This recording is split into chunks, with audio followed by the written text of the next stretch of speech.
講到孤兒仔，即係一個人啦。一個人點解？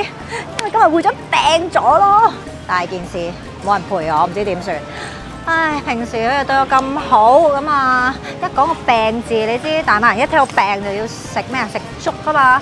咁所以我就即刻諗到一間好老字號喺茨廠街已經70幾年歷史噶啦嘅漢記嚟啊呢度。嗱，係啊，好簡單嘅啫，即係一個牌已經清楚晒佢本身有啲乜嘢食噶啦。源自1949年啊！嗱，佢最出名咧，哇！與爺爺的老回憶生魚片粥，仲有豬雜啊、肉丸啊、雞粥啊、雞腿。不過算啦，我都係一定要食啲出名嘅嘢㗎，飯啦。我要一個生魚片粥。嚟緊啊！呢個仲有一樣嗱。好多人都話咧，佢隔離嗰間豬腸粉咧係不得了嘅，咁所以粥梗係要配豬腸粉㗎啦。瑞記啊，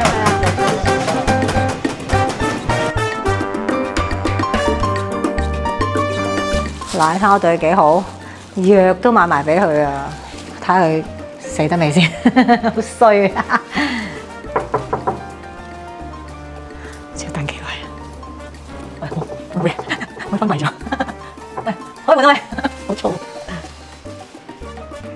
冇聲，咁點啊？開門啊，有客到，廢老鬼上身，哇係，因為救星到，救星有藥，救星到，呢個最緊要係有呢個，喂，仲有嘢飲添啊，有羅漢果啊，佢話止咳化痰㗎，跟住仲有呢個粥啊。生魚粥啊，我覺得你都要煲一煲佢啦，因為可能都凍咗啦。跟住仲有豬腸粉，哇，正啊，係啊。豬腸粉最重要嘅梗係要藥啦。都係發燒㗎。係啊。食晒係咪？係啊，哇！佢把聲真係好唔掂啊，好可憐啊。你 OK 啊？你可唔可以同我哋去食嘢啊？咁。冇啊。可能我瞓到個枕頭濕晒。係流口水嗰啲。我今日去食魚蛋粉。你怕啊？招拉我都想去喎。我又打包俾你。你食完睇下有冇食先？你休息下啦，保重啦。多謝各位。瘦咗啊？你覺得你瘦咗啊？係啊。拜拜。等我啲人放下假先，放我半天假。我做埋你一份啦。 Good luck。拜。多謝。哇！好多蚊喎呢度，要快走啦。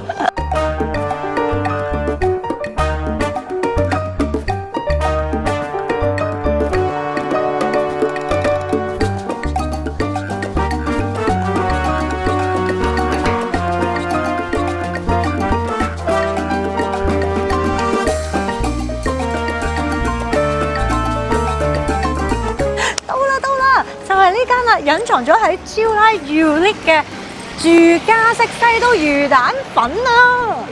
我哋叫魚丸粉嘅呢度，我哋叫魚蛋粉，即係開3日。點解佢咁巴閉開3日？我陣間要訪問下個老細。你係老細？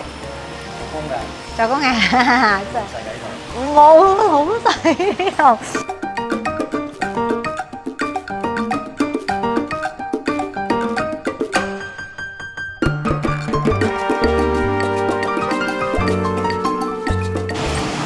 除鞋㗎真係嗱，入屋呢個真係入人哋屋企啊！哇，真係喎，電視機，仲有梳化，哇，真係好住家。佢呃我，佢話佢唔係老細，但係呢度有佢張結婚相，仲有咩抵賴咧？都幾靚仔喎！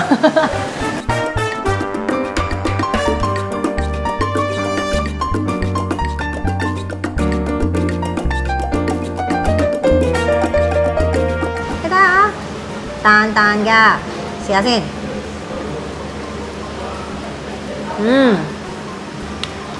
好鮮甜，好彈啊！但係佢個蛋咧又唔係嗰啲好科學作用嗰啲蛋，真係好新鮮，真係好手打出嚟嗰種蛋啊！好似香港魚蛋粉啊個感覺。係，睇先。豬嚕啊！呢個品，佢個湯我唔知點解有陣好港式嘅味啊，因為佢有落咗冬菜啊，同埋不過香港就冇豬油渣咯，就多咗豬油渣嘅調味，同埋啲蒜米，飲下先。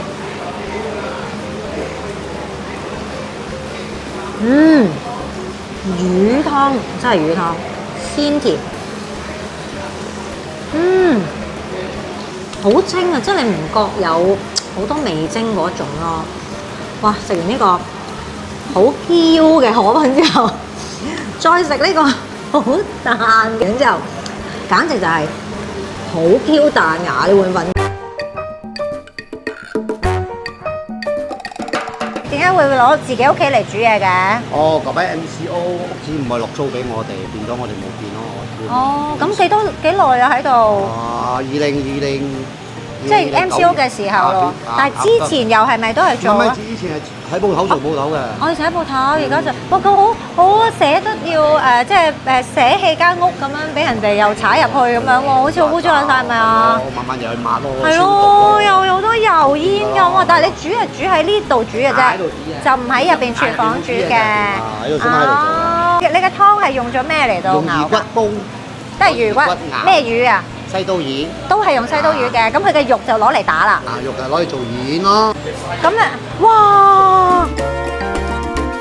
啲西刀魚丸咁彈牙嘅，係咪落咗嘢㗎？以新鮮，冇落其他嘢，冇咩都冇，就係擠打，就係擠鹽同擠味精嘅，咩都唔使落嘅，呢好新鮮正有嘅。睇魚係睇隻眼㗎。你唔識睇魚，你睇腮嘅，全部呃人㗎。點解你淨係開3日嘅？年紀大咗嘛，定係即係你唔係愛嚟揾食㗎啦？唔係啦，揾食嘅。嗱，好食嘅嘢咧，係唔可以開㗎。嗱，開心未？我帶你去食咗一個平凡而唔簡單嘅魚蛋粉。咁而家咧，再同你去招拉，再嘆一個唔簡單嘅茶。呢間就係我所講嘅平凡而不簡單嘅茶店。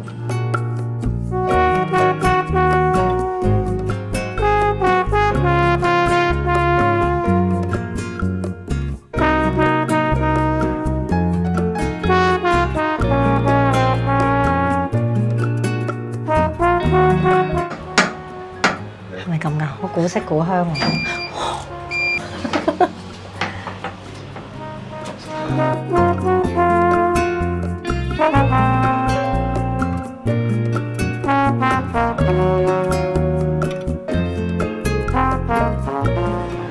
係咪好正啊？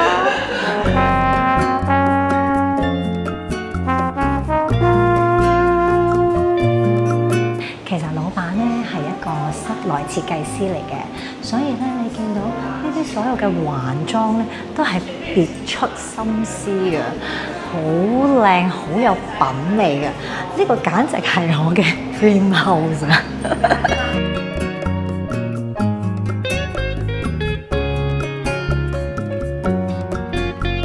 哇，好有感覺啊！呢度做先咩？我以為自己喺飲緊酒啊，但係唔係啊，係飲緊茶。唔同嘅器皿會有唔同嘅感覺。係啊係啊，呢個係水晶啦，呢個係我哋嘅呢個係我本地一個茶學生做嘅。哦，自己做陶瓷啊，本地嘅，呢啲係中國嚟嘅啦。即係咪會有唔同嘅熱力嘅咧？因為茶你都要好熱。係，第一係熱力，第二就係因為氣嘅質地唔同，可以有對茶有唔同嘅感覺。我知道你呢度有呢個炭燒嘅茶，好特別，亦都唔係度有得飲嘅，係咪啊？依家近來就比較多人會揾將用呢啲，就係呢啲啊，呢啲炭，呢個係嗰啲就係啲無煙炭嚟。無煙呢個甘藍炭，嗰個咧嗰個我哋叫烏蘭嘅核啊，個核嚟做炭啦。咁我可以就咁會有香味咧。第一係香味，第二氣又比較襟燒。可以泡一壺你最拿手嘅茶。冇話嗰個拿手㗎。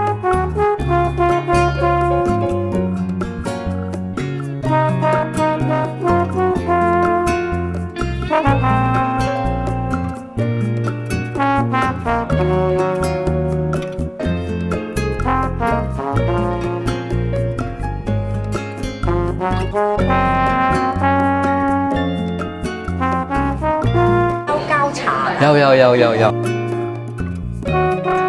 有時我喺度教茶下或者係有朋友嚟呢度做唔同嘅活動咧，就攞嚟做呢個 event， 做呢個 event space 咁樣樣啦。你唔係住㗎嘛呢度係嘛？唔係唔住，我哋攞嚟正式攞嚟做茶空間咁樣樣啊。茶空間呢個叫茶空間，我成日以為呢啲係茶店。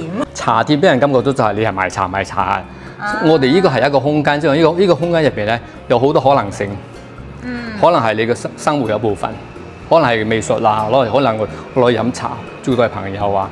你睇到先話有酒啊，有咖啡呢咁樣。所以呢個空間入邊係交流，好多攞嚟交流，可以發生好多事嘅。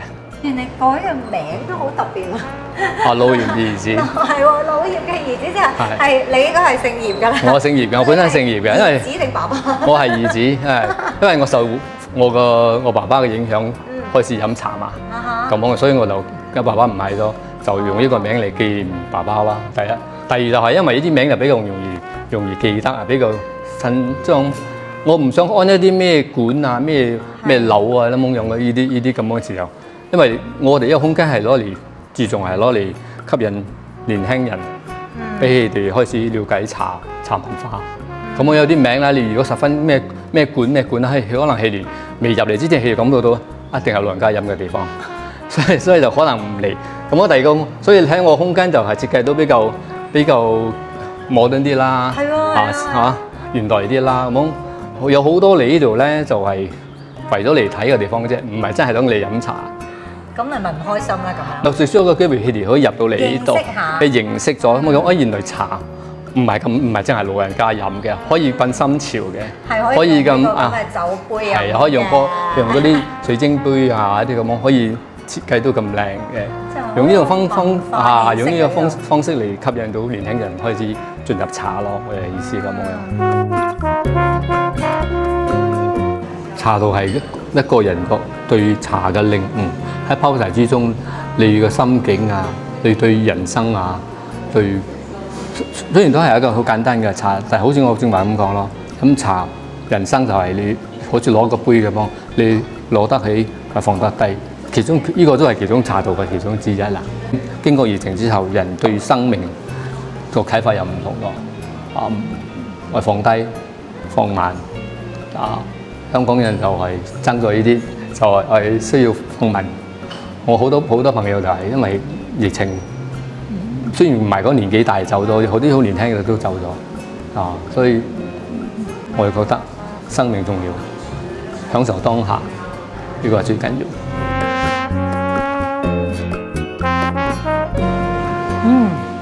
會長唔喺度咧，真係失色不少。佢一定睇完我呢條片之後咧，佢一定話要再帶佢嚟多一次。嗱，呢個除咗飲茶之外咧，都仲有糕點嘅，係老闆嘅太太親手做嘅，好好食㗎。嗱，同埋呢度咧最緊要訂位，因為咧佢每一個 session 只限12個人，亦都唔係日日開門㗎，所以對茶有興趣嘅朋友咧一定要嚟啊！